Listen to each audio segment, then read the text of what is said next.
Welcome to Advocacy Talks, a podcast from the advocacy team at Vision Ireland. Here's what's coming up on this episode.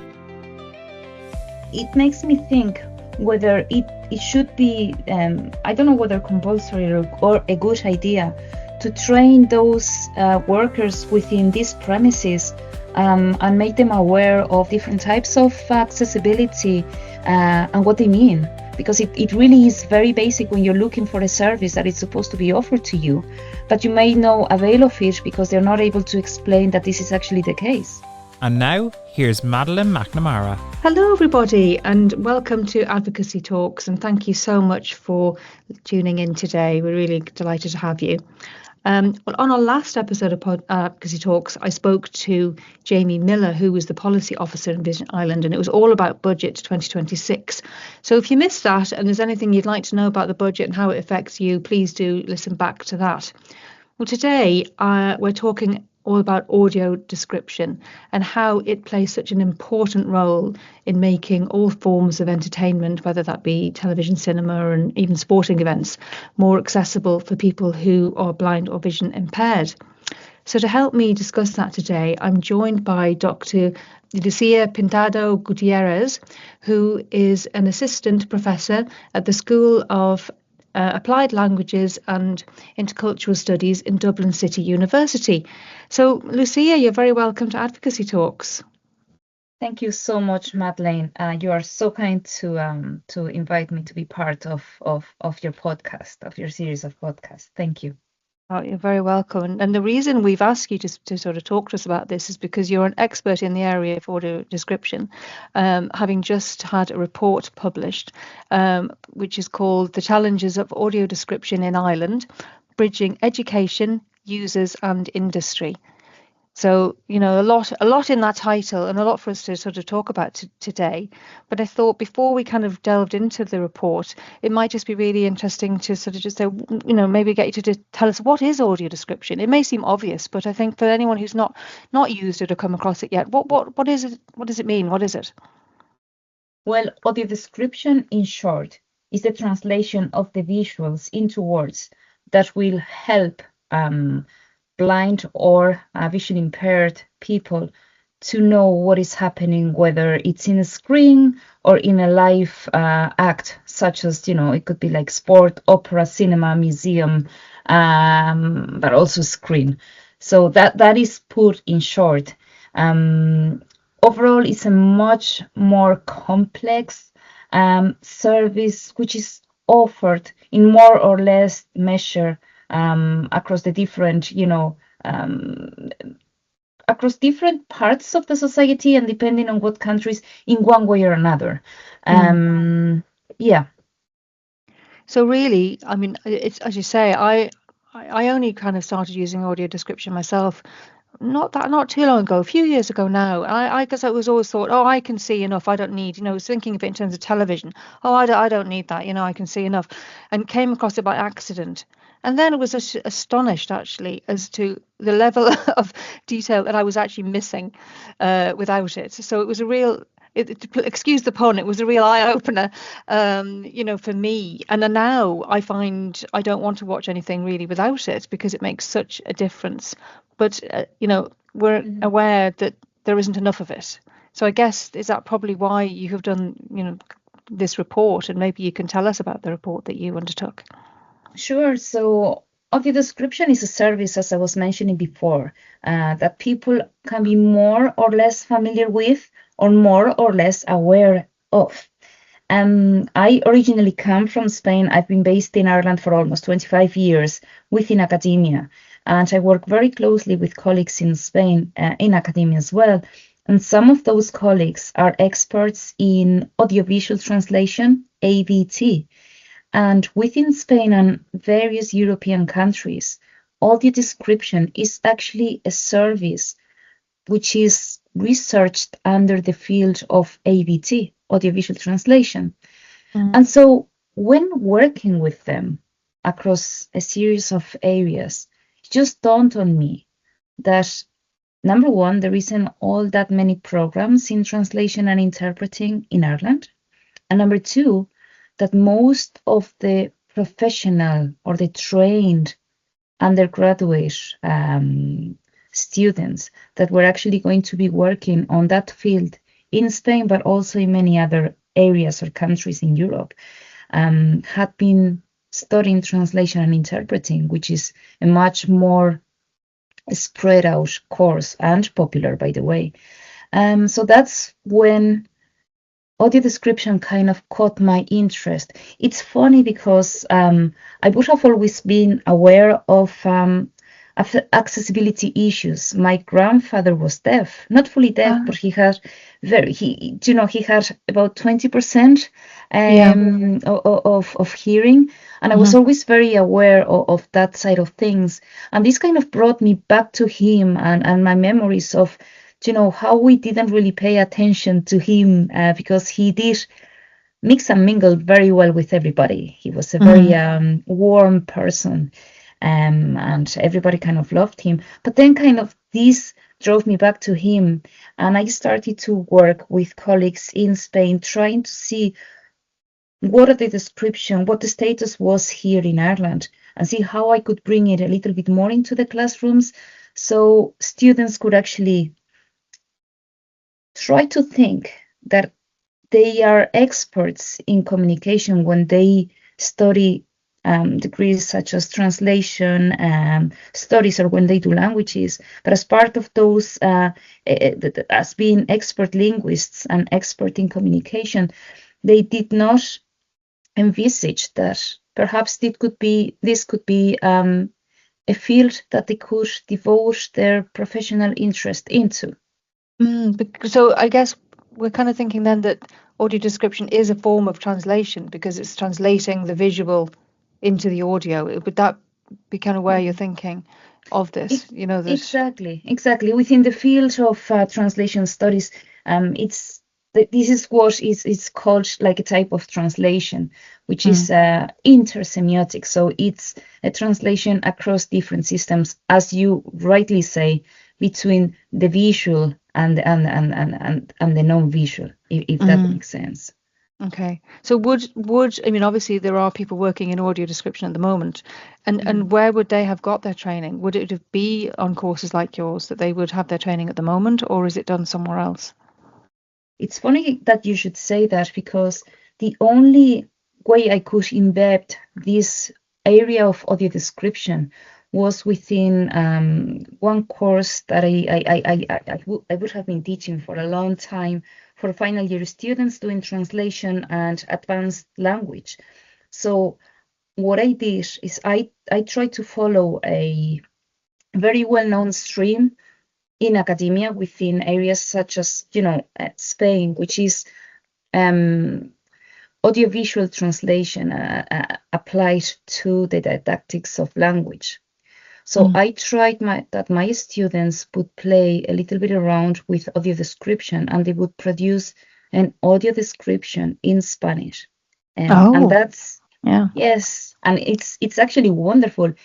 That was kind of the start of me trying to see what is out there and who teaches what. Yeah. And this is what the study approach is. So basically, in my classes of audio description, I would have typically invited a blind or visually impaired person to discuss with my students ways and perceptions and conceptualizations around audio description, because that's something that they would have not thought about. So what the study tried to do, or what I tried to do through my study, which I thought would be much more simpler than it actually became. It became a much more bigger study than I initially envisaged. Was trying to see, was there any course offered in higher education in relation to audio description, but also what was the status in the industry? Was the industry, specifically the industry of entertainment, were they offering much? As in many services of audio description? And finally, were those users, so blind or visually impaired users, aware of the services that were being offered or that are being offered? And the results were quite staggering. Not surprising, not surprising. Yeah, unfortunately. but quite staggering in that audio description becomes vital in that. Is there any standard? Is there any centralized provision across, either the media sectors or any other sectors within the arts or beyond within, say for example, sports?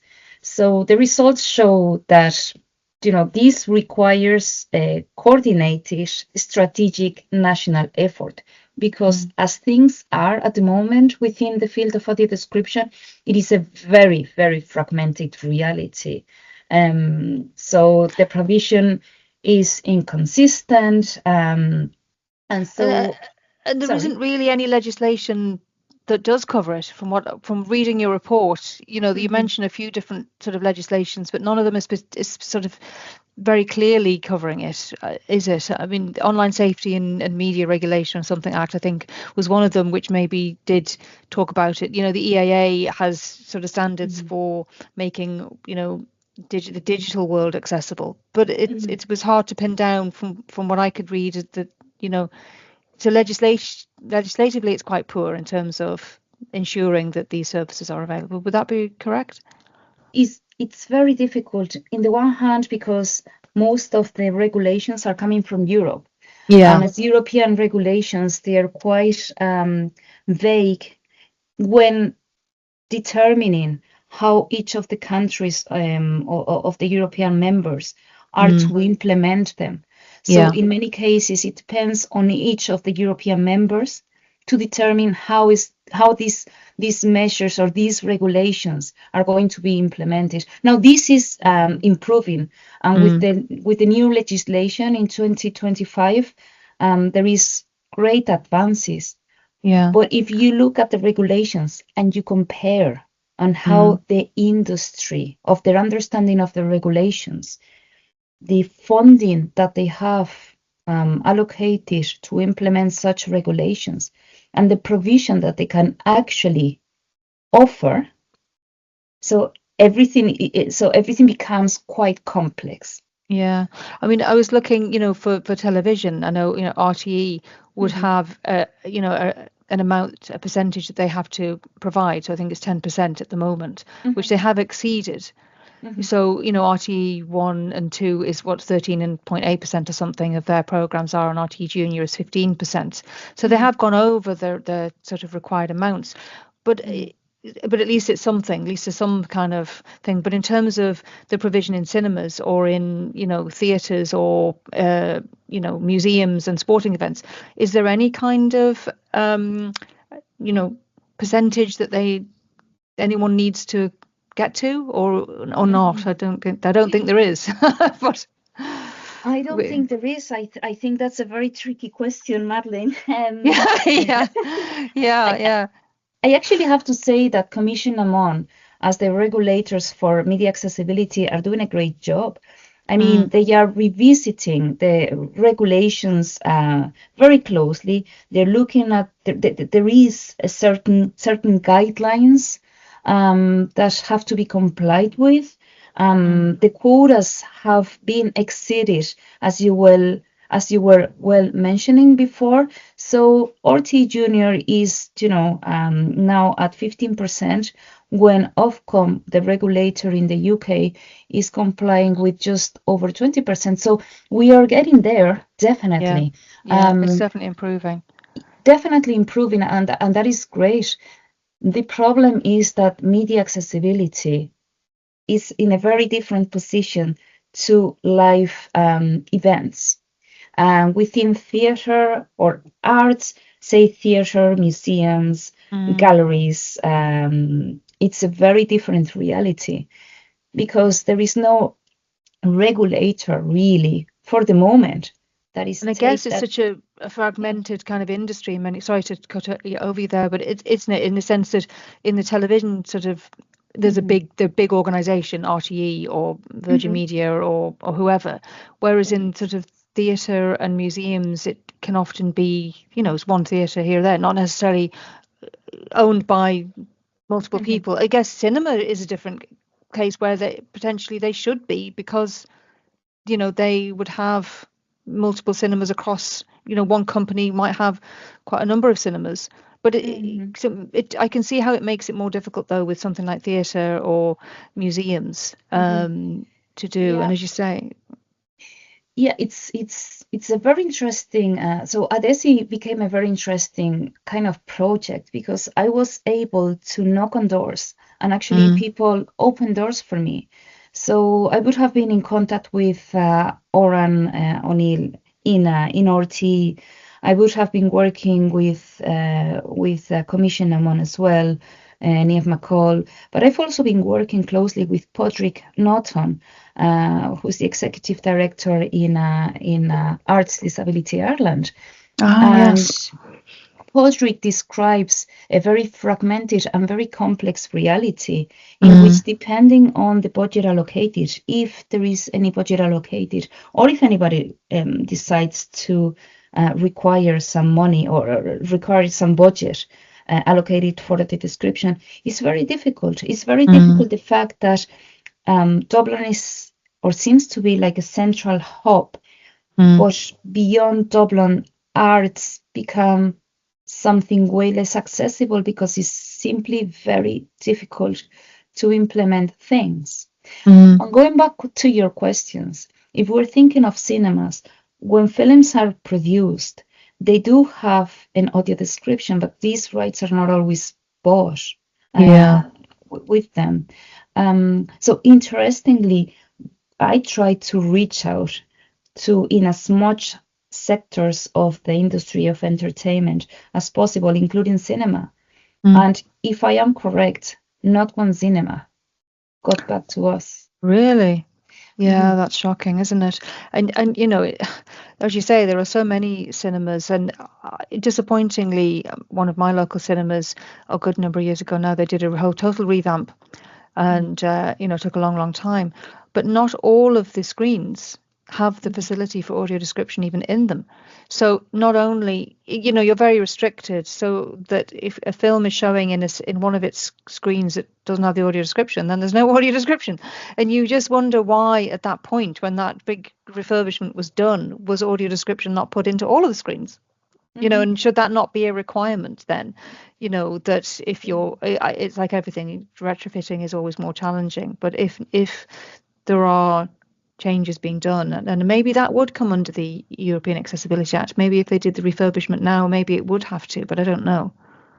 Hopefully, I remember a few cases within the blind or visually impaired participants in this study would have mentioned that they actually bought a TV that was supposed to play audio description, but when they tried to do so, it wasn't working for them.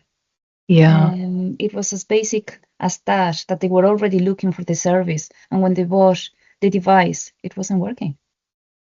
They were unable to use it. They're very disappointing, as you say, but I think a lot of the time it's because the audio description, as you say, on television, it's coming from, whether it's your terrestrial television like RTE and BBC and all that, but it's also on the Netflix. But how your television is enabled to access that is a different matter as well. Very technical, I think, the whole area, isn't it? To know that's it. You have the social part in which you want to bring, services and make them available to all the citizens, but then you have the technical part that is not always kind of aligned with the rest of the needs to implement these accessible services. Absolutely. But I think one of the other big aspects of the report, which we talked briefly about, was about the service users and the fact that the awareness levels amongst people who are blind or vision impaired was quite low. Would that be right? Of the availability of audio description. Well, the overall feeling was that it was a very welcome service, that there wasn't enough, and where there were services offered, they were not always aware that was the case. Yeah. So that kind of brings in another aspect to audio description, which is the responsibility for those offering the services to actually make the end users aware that this is being the case. It's easy enough to do it within the screen. It happens frequently when you hear, this program is audio described and so on. It's not the case when this is done in other supports. If you think of galleries, cinema, and so on, it seems to be like a word of mouth. And I wonder if stronger campaigns coming from regulators or even the state should step in and help people become aware of what services are offered. Very, very much so, and I think it is a tricky one because often, the problem for people who are blind and vision impaired is it's the way that we need to be told about something. There's no point in putting a sign up in the cinema that there's audio description because we can't see it. So it has to be an audio announcement or in that way or through the various newsletters or things, but people have to have signed up for those in order to get that relevant information. So I think it is a tricky one, but it's, I guess, at the core of it, if the staff who work in the various places, whether it be cinemas or museums or whatever, don't know about it themselves, which can be the case at times, then they can't promote it to the people coming. If they're aware that someone who comes in the door, it should, if they see that someone has low vision, then if their service is available, you would hope that they would offer that. And I'd be interested to know, is that happening? Well, I was just going to say, you'd be surprised, but probably you're not surprised, Madeleine, to the amount of people around, working around theaters, cinemas, and so on, that when you mention accessibility for the blind and visually impaired, they think of subtitles. Really? They think of dubbing. Yeah. Yeah. Well, yeah. So even like the kind of understanding of what it means. I think I was actually offered when I did go to an audio described theatre performance at one time, and sort of going in and asking, and even though it was a special performance with the audio description, and you had to be very, which one they were trying to give you, and it's like, oh yeah, no, the audio description, yeah. But it makes me think whether it should be I don't know whether compulsory or a good idea to train those workers within these premises and make them aware of the different types of accessibility and what they mean. Because it really is very basic when you're looking for a service that is supposed to be offered to you, but you may not avail of it because they're not able to explain that this is actually the case. Yeah. Do you know? No, absolutely, and that is at the key of core of so much of what we need is the training and the disability awareness training of staff in all sorts of businesses, and now the government supports are there to provide that. So if businesses do want to have training for their employees, there are funds available to do that. So we really do hope that people do sort of take that on board and avail of those, and it would make such a difference to people because audio description, as I was saying at the beginning, it really makes such a difference. It kind of, for me, I was able to watch television, say, but relied heavily on someone who I was with, filling in the gaps. And now when I watch television, they don't have to do that. They can enjoy it more now because they're not having to constantly try to inform me of what's happening in an action scene or whatever. So and possibly you enjoy it better as well, don't you? Oh, definitely, because you're not having to constantly say what's happening, who's talking, or who's winning the fight, or and even for me, which I find interesting, one of the nice things, it depends on what you're watching, because obviously the audio description can only come in at the times when there's not dialogue, but sometimes it's very interesting to be told the facial expressions of people, which I would completely miss. You can tell if someone's crying, maybe, or if they're very much, really, really smiling, or they're laughing. But but the sort of more subtle facial expressions, I would completely, miss. And with audio description, I can get that. So it makes a very much a big difference. Absolutely. So I really, And there is a big debate in academia surrounding the fact whether audio descriptions should be subjective or should be objective. The tone of the voice and how much meaning the tone may have or may not have. The quality of audio description around trainees, but also required from the industry, sometimes leaving the user a bit aside. So yeah, it's really interesting. It's a really interesting field. Absolutely. It really is, and I get the sense that it's one of those things that there are, you're not going to get consensus probably, because I think people would like different things. I mean, personally, I there are sometimes when you're watching something, maybe a drama program or something, and the audio description, it almost makes it like reading a book, that you're getting that context, you're getting the scenery, the feeling, the surroundings, and it, it's lovely. But then other times, I was watching something recently, and it was so annoying because it kept saying, so the person's such and such speaking, and you think, I know who's speaking, I can tell by the voice who's speaking. It's good when a person is introduced initially, so that Johnny's going up to the door or whatever. But then when that person speaks, that's them. So I think it's trying to find the balance, I think, isn't it, for people, and what works for the majority of people, I suppose, is going to be the thing, isn't it? But then you have different types of programs for adults, and then you have kids, which may require or who require actually a very different type of audio description.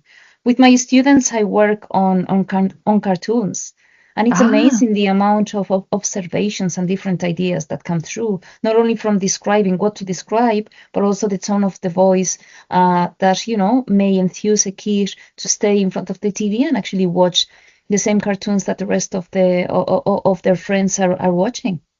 That's very interesting, actually. Yeah, the different tone and engagement that's needed for the different things.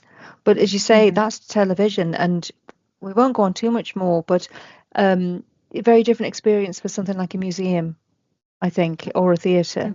And I guess one of the challenges for theatre is that it's having to be done live. So therefore, the cost is more because you're having to actually, you can't kind of pre-record that. It has to be done at the time, doesn't it? It's not like a television thing. Once the audio description has been recorded to fit that, it can be, used obviously so many times. Whereas for theatre, it's a person having to be there doing it at the time. So that poses its challenges, doesn't it?